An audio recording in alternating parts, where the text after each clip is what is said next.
Hello everybody and welcome to my channel. In today's video, we're going to take a look at this Oris Big Crown pointer date. I'm not good with history and that's why I'm into engineering. So I won't be covering the history of Oris and how they are still considered to be an independent watchmaker and the history of this Big Crown pointer date.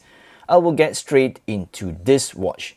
This watch has a reference number that is also too long for me to read it out in this video, so I will leave it somewhere in this video. Let's jump right in. The watch has a case diameter of 35.9mm when measured across 2 to 8. It has a lug-to-lug distance of 43.6mm. The thickness is 12.2mm with some of it coming from the double dome sapphire crystal.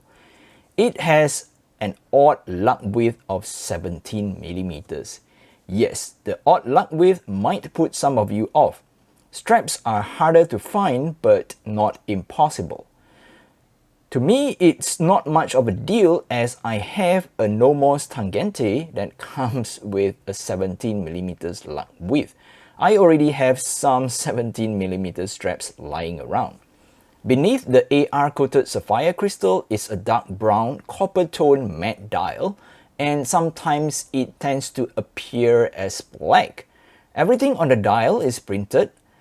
As some pointed in the comments of one of my Instagram posts of this watch, this is a watch with all 12 hours properly printed that comes with a date complication. Normally, a date window will either cut into the 3 or 6 hours marker.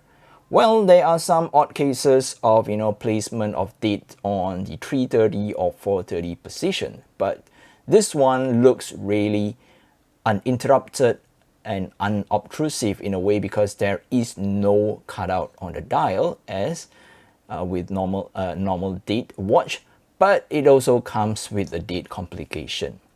The dates are printed on the outer edge of the dial and the watch has a fourth hand that is not a GMT hand but a date pointer, hence the name pointer date. The date pointer has a red crescent that points to the date, making it easier to be distinguished from the regular timekeeping hands. All the hands are high polished and the finishing on them is really good. It comes with a cathedral hour hand and a segmented minute hand. The second hand is just a simple needle style hand.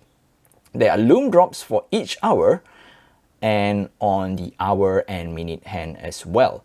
According to Oris website, they are Super Luminova C3/C1. Sorry, it's C1/C3. So I'm guessing it's maybe a combination of C1 over C3. The case finishing is also very nice here. It has longitudinal brushing on the top and high polish sides. It has a very unique high polish coin edge bezel. My only concern is that they will be a dirt catcher, so I might need to clean this coin edge bezel regularly with a brush. It comes with a screw down crown, even though the watch is only rated for 5 bar of water resistance. Powering the watch is an Oris 754 automatic mechanical movement that is based on a Sellita SW200-1. It has 26 jewels beat at 28,800 beats per hour and has a power reserve of 38 hours. It is hand windable and hackable. Turning the watch over, we can see the movement inside with its famous red Oris rotor. The watch has a screw-down case back and the crystal is also a sapphire crystal. The watch comes with a multi-link bracelet and it has solid end links, solid links. It also comes with a mill clasp and there is also a decent amount of micro adjustment position, so getting a good fit should not be a problem. Frankly, I'm not a big fan of this kind of multi-link bracelet. I think they are too flashy for the watch. I typically wear this on a leather strap. There is also a heavy amount of tapering on the bracelet. It starts at 17 mm and it goes down to 12.8 mm or 12.8 millimeters near the clasp, and with a 14.7 millimeters wide clasp. Some might find this too slim and too delicate for this style of watch.